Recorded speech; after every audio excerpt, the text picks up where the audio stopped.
going on, Show Nation? It's your boy Harris back again with another MLB The Show 20 Diamond Dynasty video here on my channel.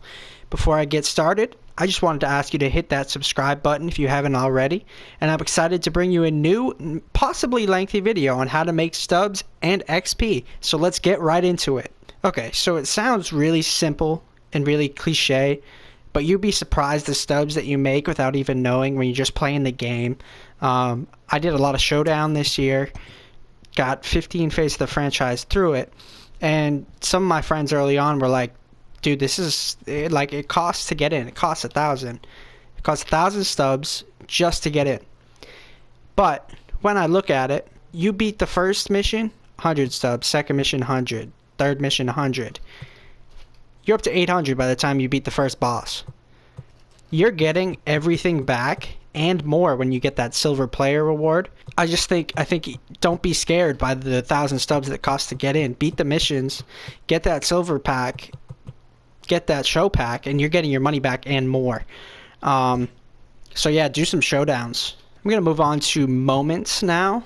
I have like 95% of these completed for no reason other than the stubs and the XP that comes along with it.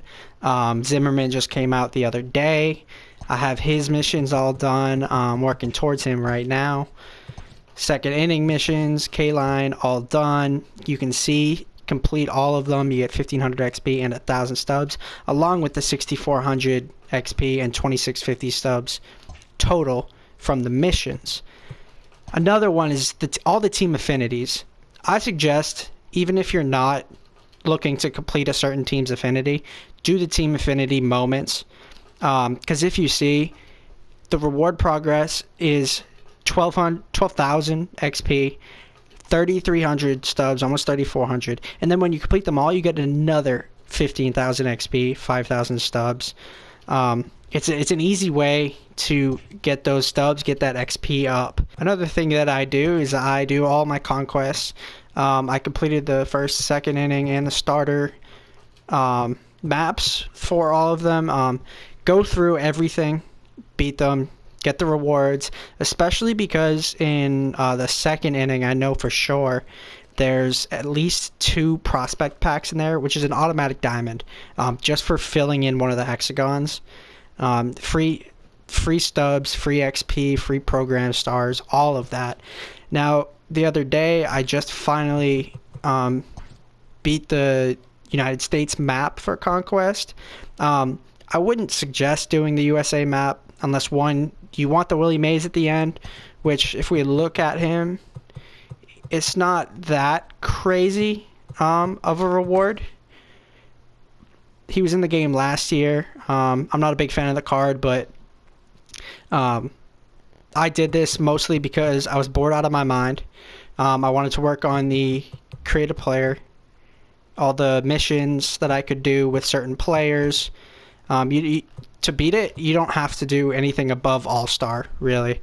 And I wanted the 10 packs that come at the end. I ended up pulling Aroldis Chapman for the 3rd time this year, which is kind of crazy. But I guess that's a great way to make stubs. Just pull Chapman 3 times. My final suggestion when just playing the game, do your rank seasons, do your events. The XP and stub rewards are pretty generous in the long run. You get a lot of packs, a lot of players along the way. You get some pennant race, you get all of these. This is a good new card, Andrew Jones. Try Battle Royale. You can. I hear a lot of people make stubs off of it. If you're really good at the game, you can make a lot of stubs. But I wouldn't suggest it. And please don't buy packs. If you really want one, just go draft the Battle Royale team and see what you can earn before you get that pack at the end, because it's still 1,500 stubs. At least you have a chance to get to the 3 wins and get that silver player. Just don't buy packs. Number 2. Now, I want to preface this by saying I'm a no money spent account. By no means do I put any extra money into this game. I don't think it's worth it. So a lot of what I try to accomplish in this game is completing the live series collections. Last year, I didn't think that I could end up with the 99 Willie Mays or Mike Trout. I thought I had no shot at it. But in the end, I was able to get it. And I'm going to get the 99 mantle this year at some point. It's a marathon, not a sprint, honestly. One thing that I did was I started by collecting just all the commons and bronzes from these teams. And that normally will get you up to around 20. So that's 4,000 XP and 400 stubs very easily. You just collect them along the way, get them after games, get them in packs, all that. Sell your duplicates, stuff like that. You can put in buy orders for all of them. Don't buy them. Don't do the buy now. You're going to save so many stubs in the long run. Can't stress that enough. And I understand you're spending stubs to get these guys, but in the long run, the XP is just as important as the stubs are, because you get so much from the XP rewards. Like I just got to gold the other day. You're getting diamond players all throughout.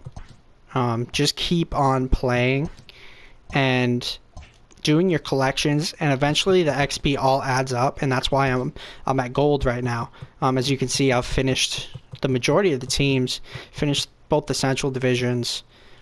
All these are the big players left. I'll get them eventually. Market's pretty high right now. So if you have the stubs, try to gradually collect 30 from every team, and even finish the teams that have one or no golds. So let's see, the Tigers, I don't even think they have a gold. Yep. So it ends at Matthew Boyd, a 78. Finish them. You're going to get the majority of your subs back, and you're going to get a ton of XP. Just do it. And what I suggest is lock them all in, because I know people have a tendency to get cards and then they will just sell them right away. But the way I think of it is if you lock them in, then everything after that, when you pull them again in a pack or after a game, whatever, it's 100% profit. You're not worrying about it anymore. You get those stubs that came after the game.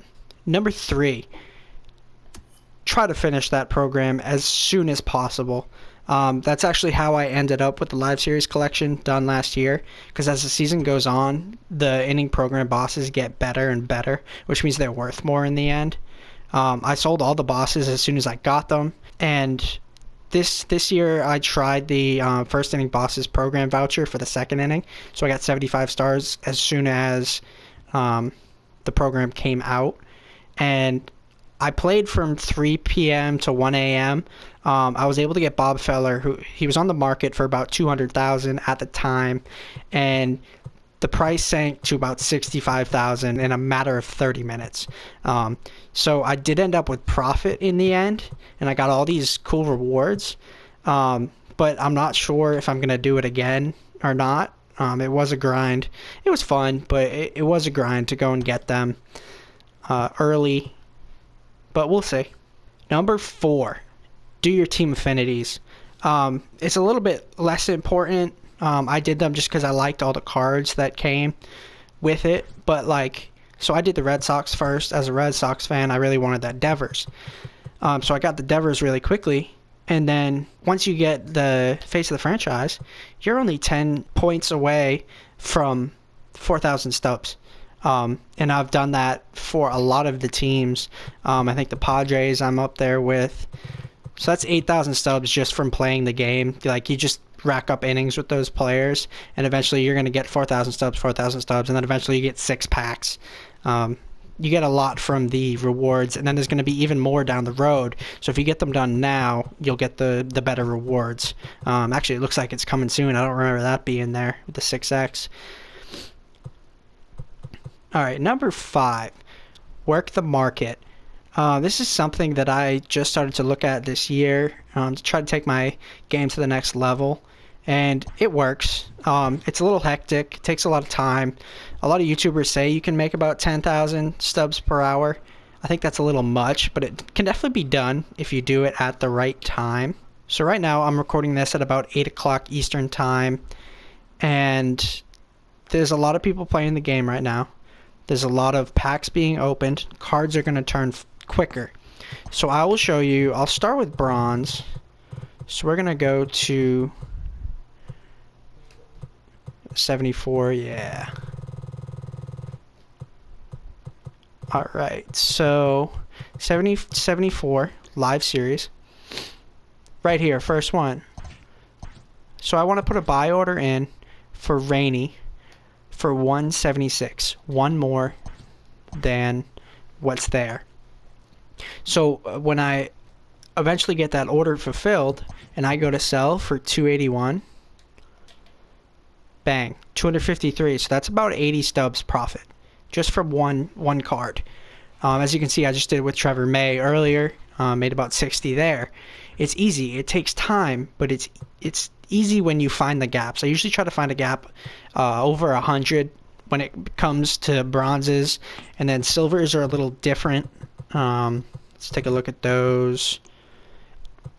Yep, Trevor May is still okay to do. Remember, you have the 10% tax that comes off. This one's good right here. So if I were to buy for 533 and sell for 822, you're making over 200 stubs. So I'm actually going to put in an order for that right now. That's a free 200 stubs. Like I can't pass that down. You can do this at every budget level. Even I use the bronze and silver flipping efficiently. People do golds, and it does work. It just depends on the time of day, honestly. There we go, Robles. Put him up, 824, bang. Profit. Sixth and final piece of advice when it comes to making stubs is just enjoy how much there is to actually do in the game. I play PlayStation on a cycle every year. I play FIFA from September till March, and then MLB from March to September.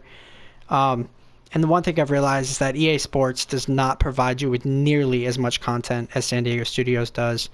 They're giving us stuff daily to do. Like they just gave us the Jackie Robinson program. All this stuff that I can do. Robinson, I just started. I did some of the missions. And you've got to work towards him. Like it's not going to be easy. It's going to take a little while. And that's what I want. Like I don't want to be done with it very quickly, because now that I got the second inning program done with, I'm kind of bored, to be honest. Find some ways, some new ways to make stubs and XP.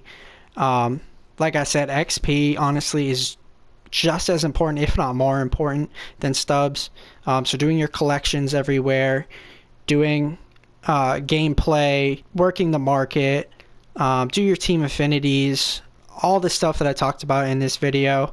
And let me know in the comments if there's anything you do to make stubs that I didn't mention already. And thanks for watching. I'll see you next time.